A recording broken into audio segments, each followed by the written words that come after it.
Right. Well, good evening, everyone. Happy New Year, and hopefully, having had some PowerPoint tips from the earlier visits to the meeting, hopefully I've learned something, and hopefully I will be entertaining and educating you a little bit about Marie Curie.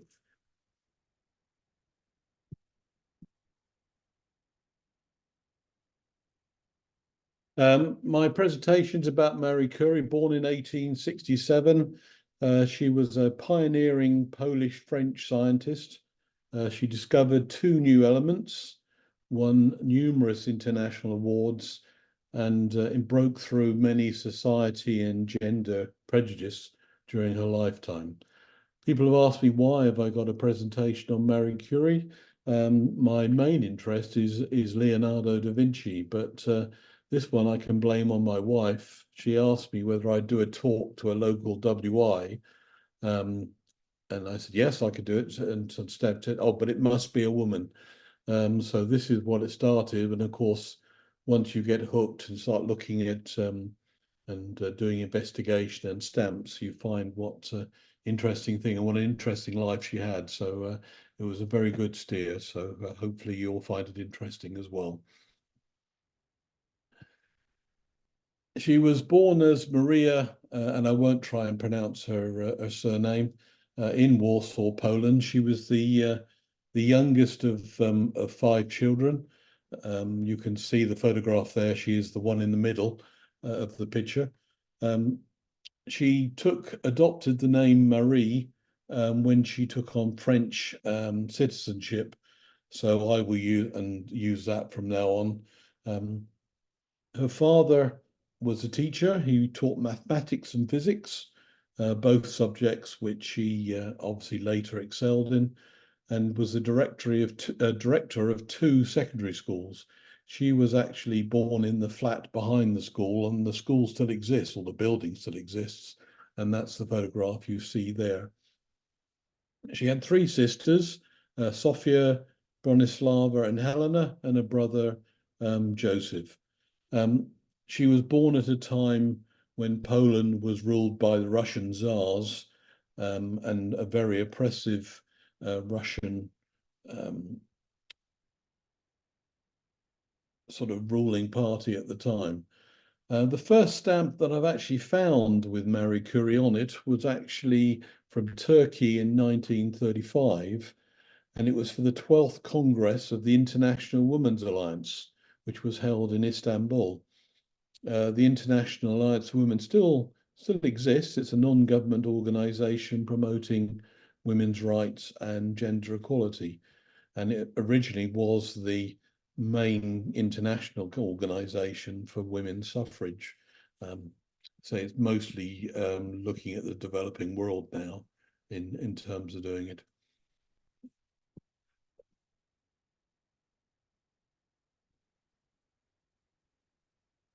They had lots of money worries almost very much from the start. Her mother actually started repairing shoes in their home at the ground floor of their house.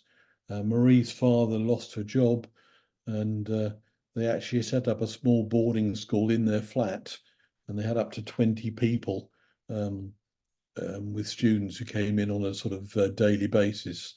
Unfortunately, her sister Sophia died in 1874 from typhus.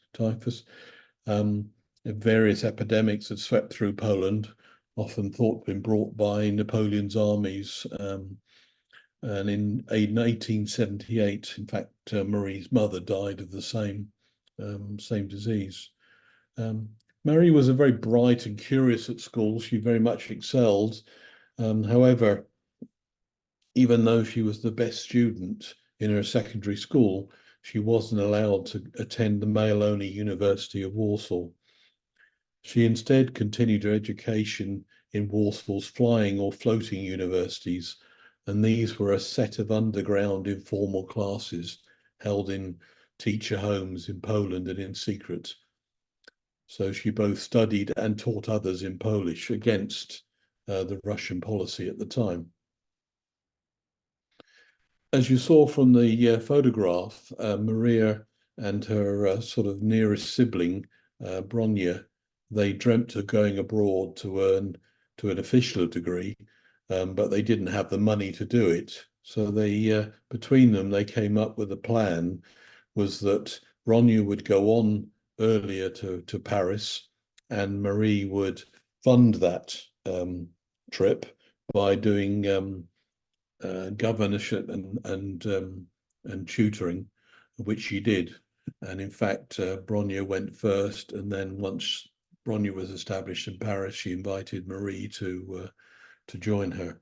That's just as put in the first Polish stamp, and it sort of reiterates the Russian influence at the time. That the first Polish stamp is the 1860 blue rose and uses the Russian coat of arms.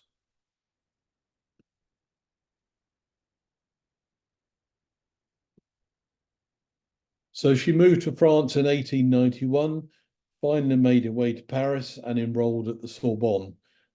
She changed her name to Marie and studied physics. She threw herself into her studies, but this dedication certainly had a high personal cost. She survived on very little food, buttered bread and tea. Her health suffered because of this poor diet. And to cope with the cold, she obviously sometimes had to wear every item of clothing she had. However, it didn't deter her because in 1893, she earned a master's degree in physics. And a year later, she got another degree in mathematics. So she now got 2 degrees in science from the Sorbonne. She did return to Poland to try and get a job as a professor at Krakow University. However, she was denied because she was a woman, so she returned to Paris. While she was there, she met Pierre Curie, who was a fellow scientist at the Sorbonne. A romance developed between them, and they became a scientific dynamic duo who were completely devoted to each other. And within a year, they were married in 1895. They'd actually been introduced by colleagues of Marie after she graduated. Marie had had a commission to perform studies on different types of steel and their magnetic properties and needed a lab for her work. Pierre offered to share a lab with her. However, it was little more than a leaky shed. At first, they used to work on separate projects, but after Marie discovered radioactivity, Pierre put aside all his own work to help her with hers. A very nice stamp from Monaco and a French stamp. Note the supplement on the French stamp, and in fact, the stamp from Monaco were towards the cancer fund that was started in that year.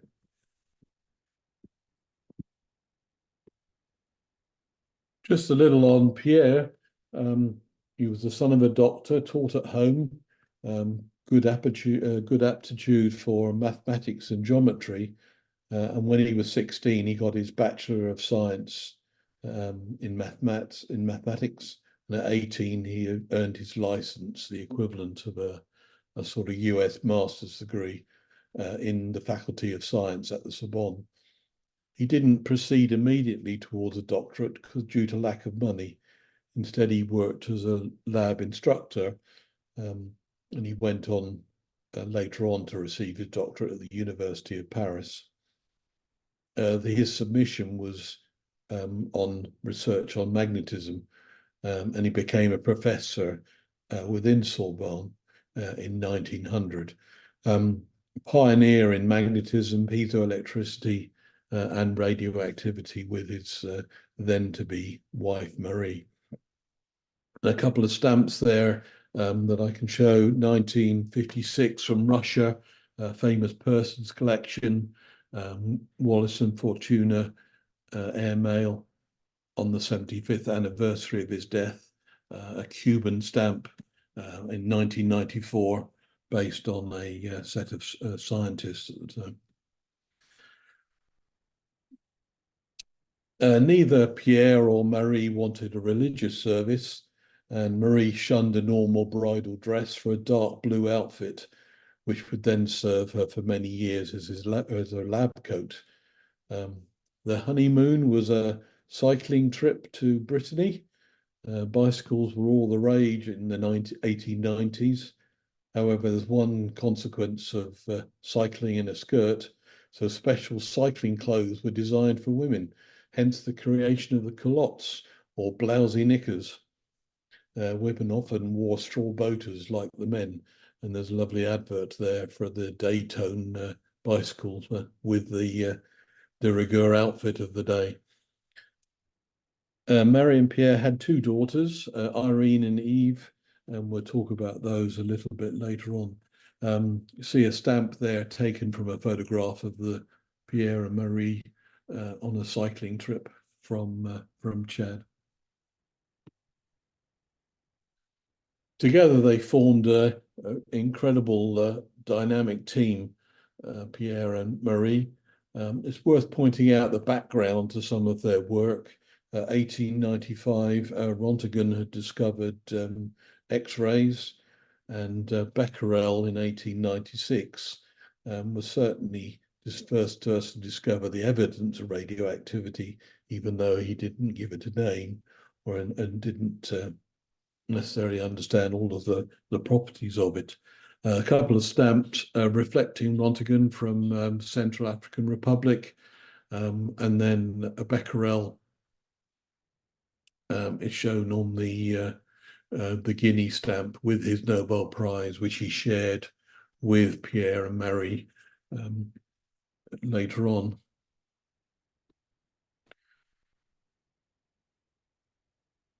The real crux and the big discovery that Marie and Pierre did was they were doing work with pitchblende.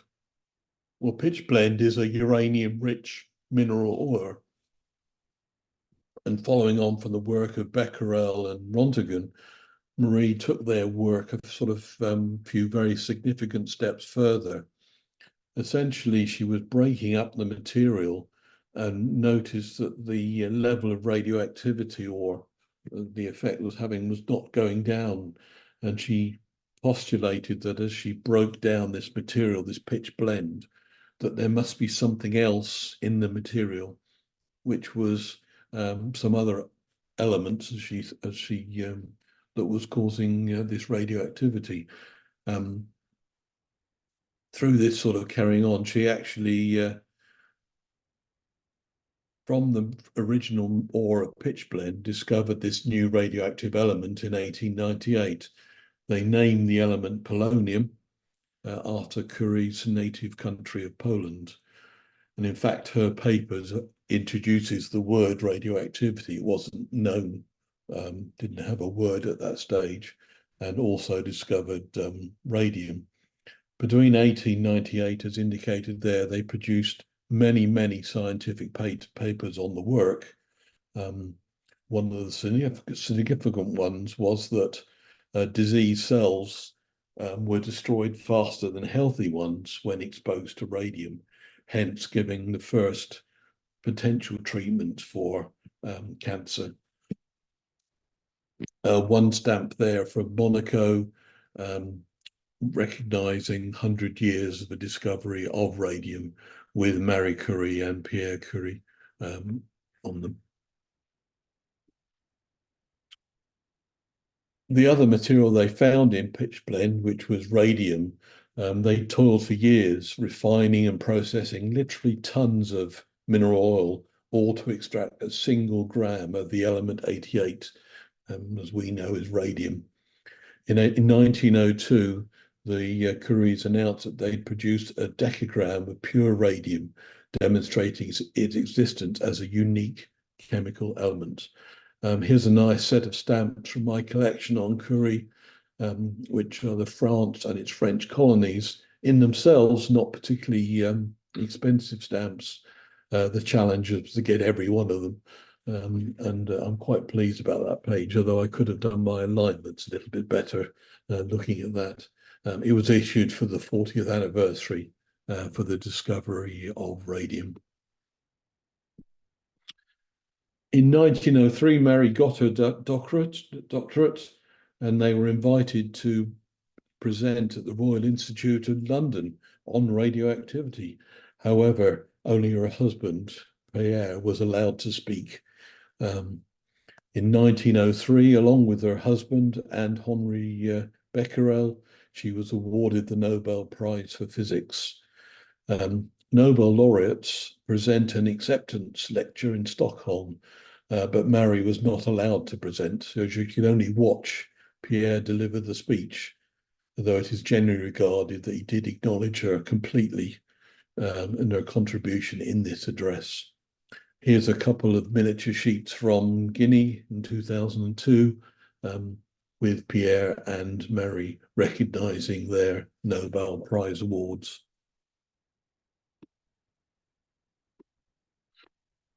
However, in 1906, disaster struck. Pierre was died in a street accident. He was crossing a busy Rue d'Enfer in Paris. He slipped and fell under a cart. Many of the people in statements after the event imply that Curie was probably his absent-minded preoccupation with his thought probably contributed to his death. Despite the tremendous grief, Marie took over his teaching post at the Sorbonne, becoming the institution's first ever female professor. And here is a stamp from Cameroon in '86 for the 80th anniversary of Pierre's death.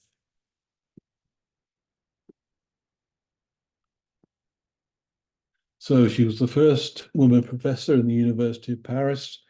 She formed the Curie Institute and set up a dedicated laboratory, the Curie Pavilion. She defined a measure of radioactivity emission, the Curie. However, this has largely been replaced by the SI unit, which is just recognized as the Becquerel.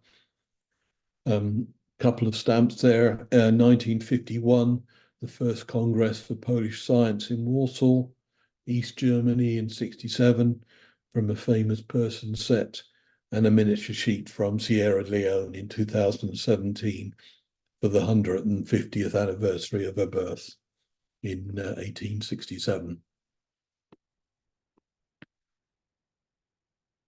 In 1910, she was denied membership of the French Academy of Sciences for the second time.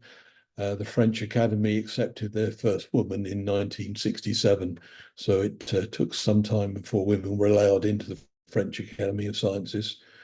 In 1911, however, she had a relationship with her husband's former student. It became public.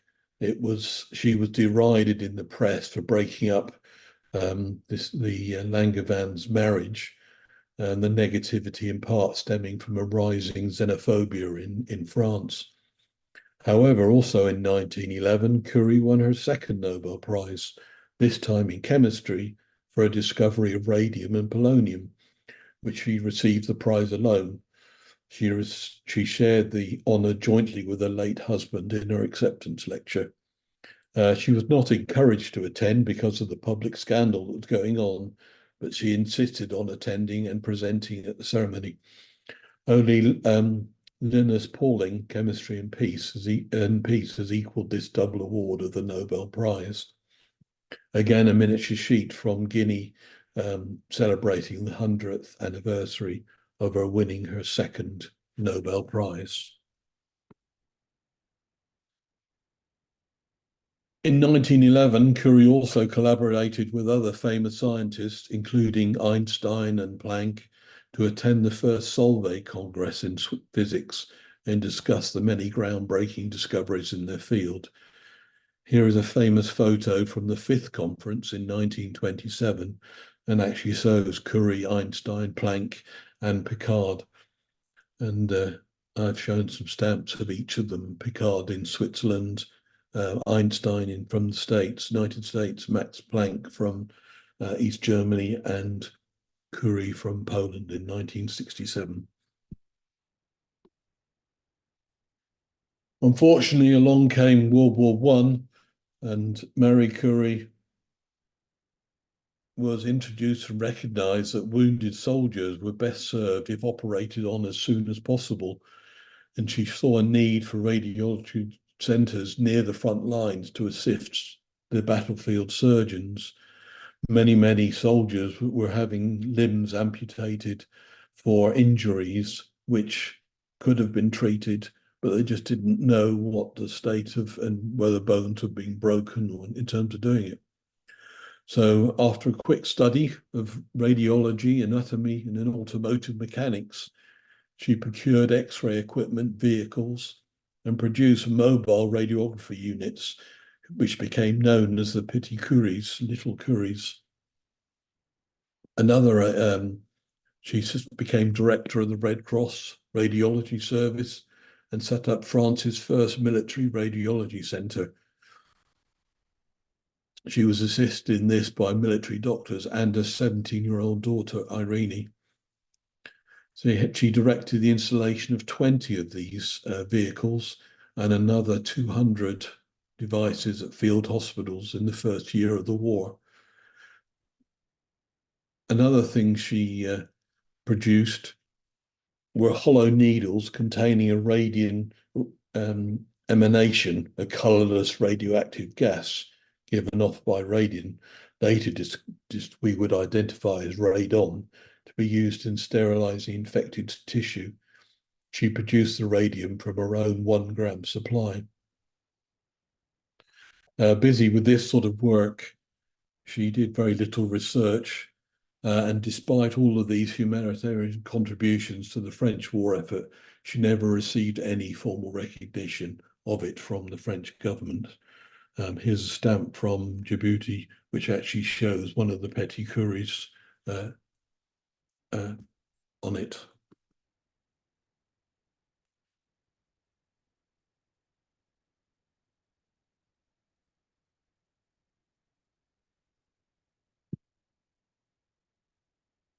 Yep, sorry, just making sure I've gone too far.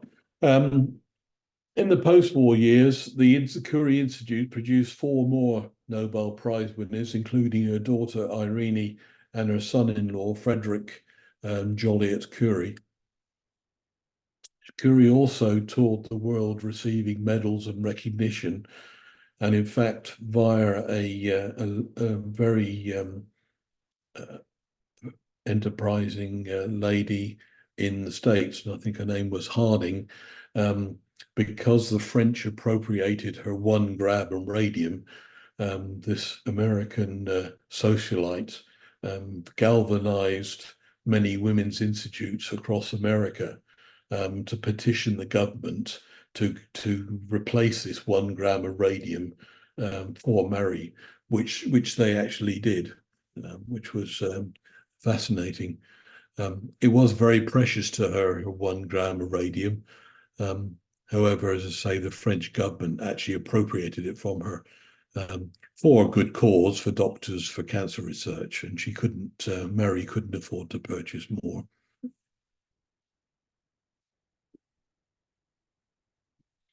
It's worth pointing out some statistics from the Standard Chemical Company, who actually produced the 1-gram of radium to give to Marie.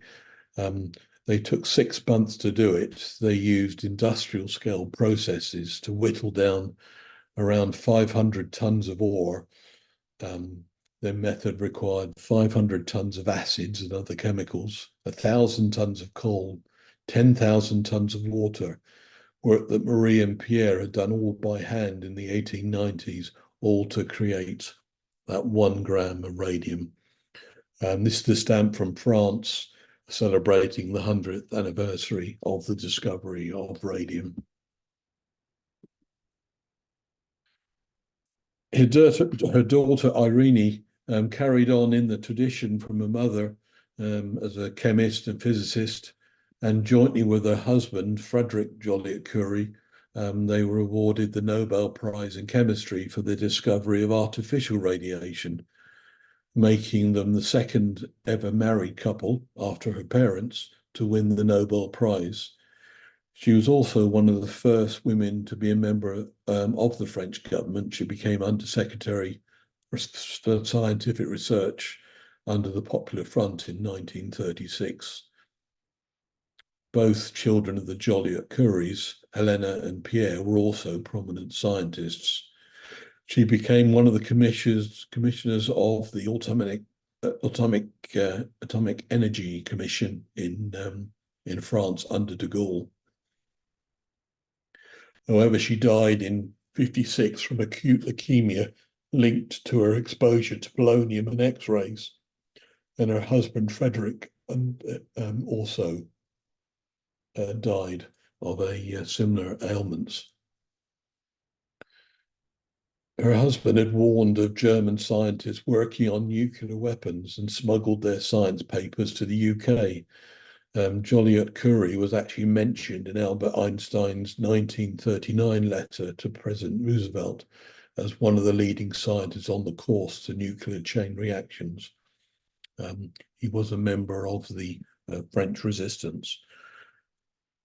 Frederick Joliot-Curie was actually recipient of the first Stalin Peace Prize given in 1951 for his work as president of the World's Council of Peace, largely sponsored by the Soviet Union and often protected the USSR.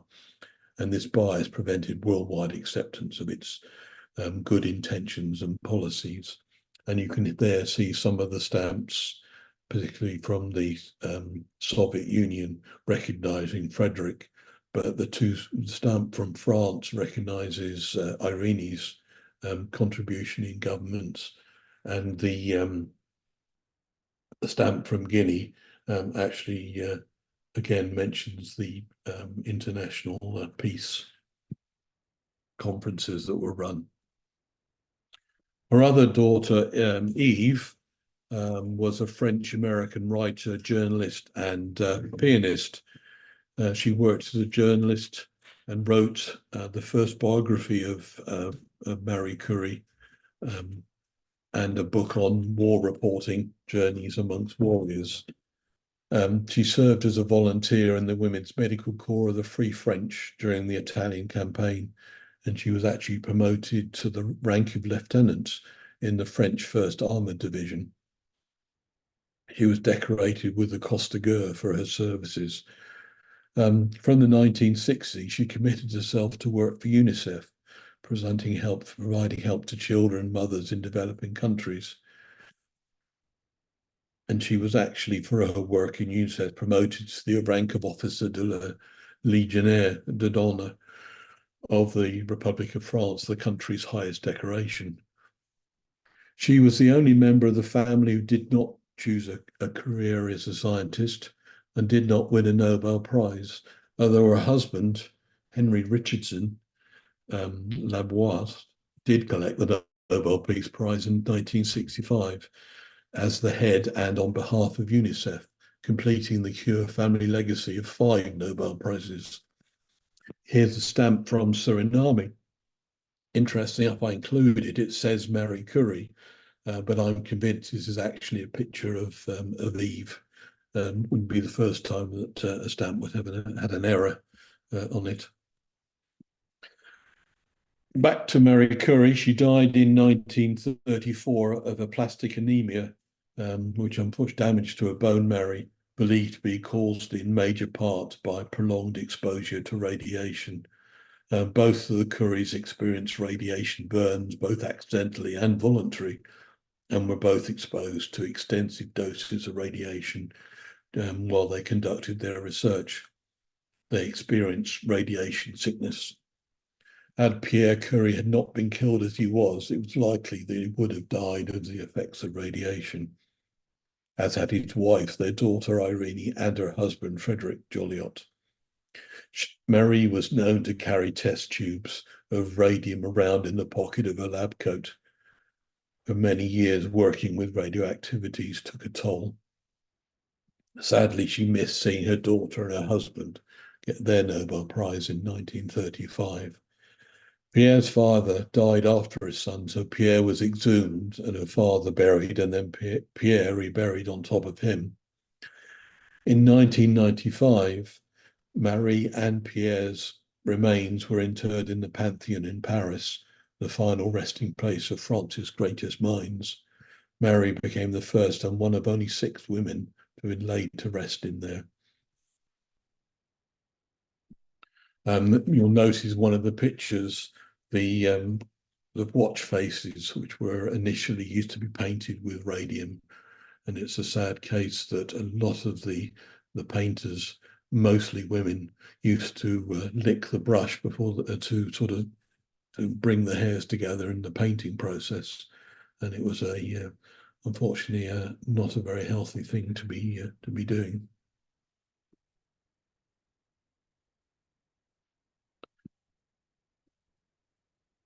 Just a little bit about the Nobel Prizes. Um, there's five sort of separate prizes that are awarded to the greatest sort of people who have in the preceding year have conferred the greatest benefit to mankind. They're offered in physics, chemistry, psychology or medicine, physiology, sorry, or medicine, literature and peace. Um, he characterized the Peace Prize to the person who has done the most or best to advance fellowship amongst nations in terms of the prize ceremonies take place annually. Each recipient is known as a laureate. They receive a gold medal, a diploma, and a monetary award. In 2021, the Nobel Prize Award was worth about 10 million Swedish crowns, about 825 thousand. So a significant prize. It mustn't be shared for more than three people. Um, and it is not normally, not awarded posthumously. If a person is awarded a prize and dies before receive it, the prize, however, is still presented.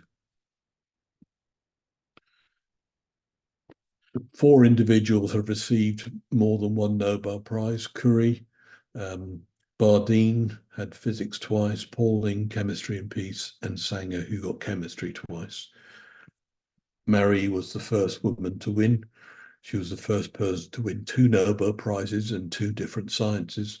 Her daughter and son-in-law were the second married couple to win after Marie and Pierre. And here are two stamps from France, Monaco, the 100th anniversary of Marie's, and a cover from the States, and a miniature sheet from Guinea-Bissau, all referring to the Nobel legacy. So let's have just, in summary, look at the legacy of Marie Curie. She certainly, as the list there, she changed the world of physics. She found two elements, polonium and radium. And this in turn led to new treatments to attack, and still is being used today, to attack cancer. Certainly, she broke through the barriers for women and for foreigners within France, in both her native and adoptive countries. And she's famous for shying away from publicity and leading a very frugal and moderate lifestyle.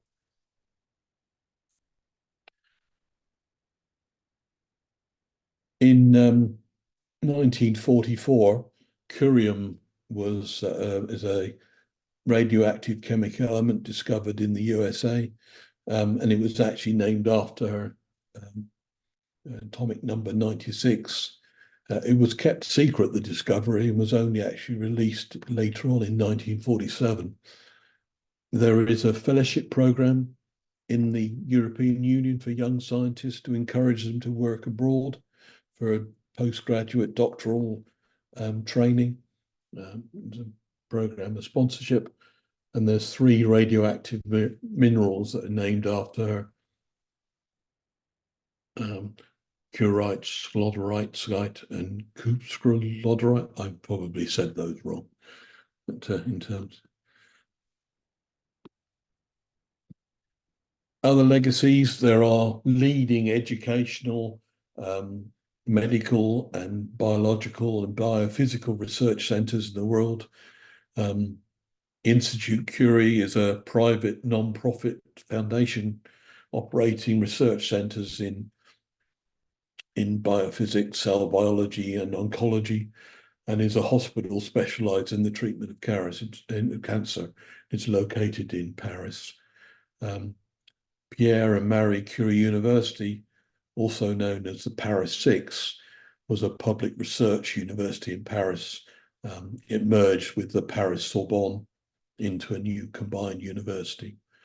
It's ranked as the best university in France for medicine and health scientists. That's and the stamp there is a Norwegian stamp in 1935, and it was sorry, in 1931, and it's the oldest stamp I have with a Curie connection. It is actually a hospital where it named after its use for radium in cancer research, and they actually have a letter in the hospital from Marie Curie detailing the gift of a small amount of radium which she gave to the hospital in order to help treat cancer.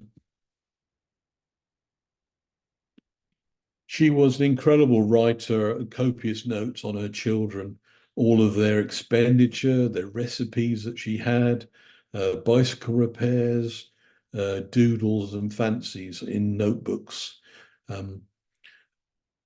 Unfortunately, most of the notebooks and other items such as furniture and equipment are so radioactive, they are stored today in lead-lined boxes in France and can only be viewed by scholars who sign a waiver of liability and by wearing high levels of protective clothing. As they were so contaminated with radium, they will be for many, many years to come. Unfortunately, radium has a half-life of 1,600 years.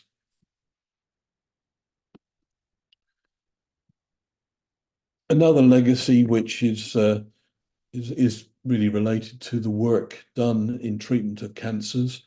The first Cancer Awareness Day, November the 7th, which was Marie Curie's birthday.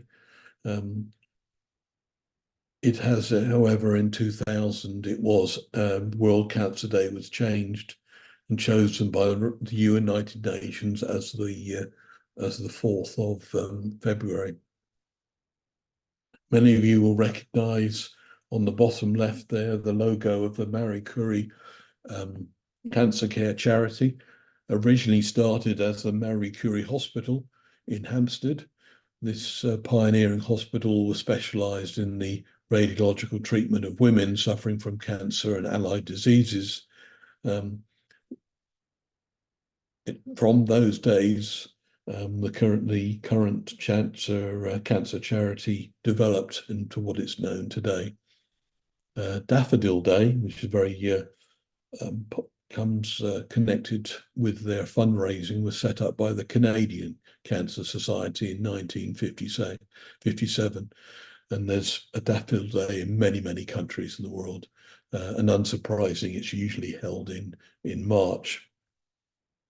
The first day covered there is a nice with a slogan postmark indicating the Marie Curie Daffodil Day on the 27th of March that year. And the stamp is from Bosnia-Herzegovina and is a stamp on breast cancer. And again, you can see the daffodil in terms of doing it.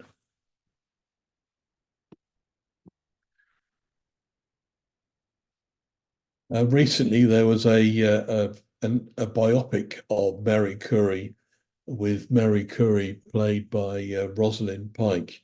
If you haven't seen this film, I would certainly recommend it. It's like all biopics, it has an entertainment value, which will tend to get in way in some of the biography elements, but it is very good and has some very interesting observations, many of which do appear to be true in terms of the thing. And I will try to play the trailer.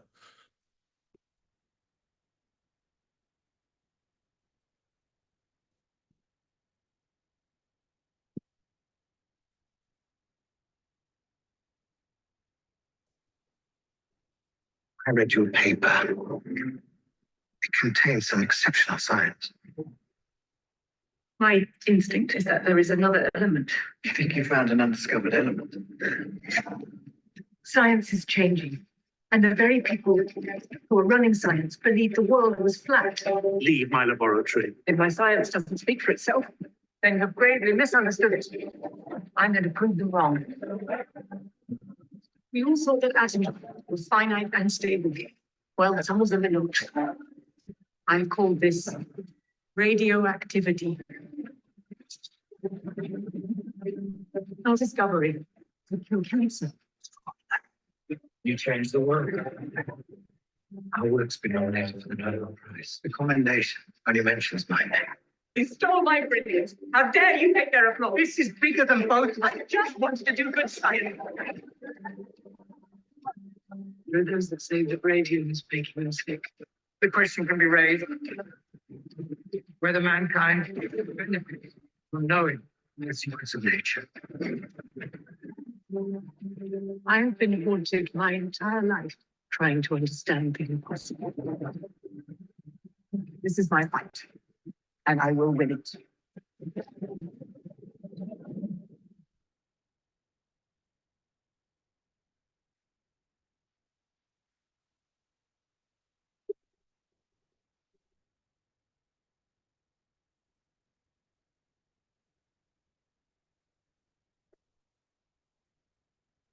So hopefully that worked. I put in here a philatelic timeline for anyone who's interested in looking at for themselves on some of the stamps relating to Marie Curie.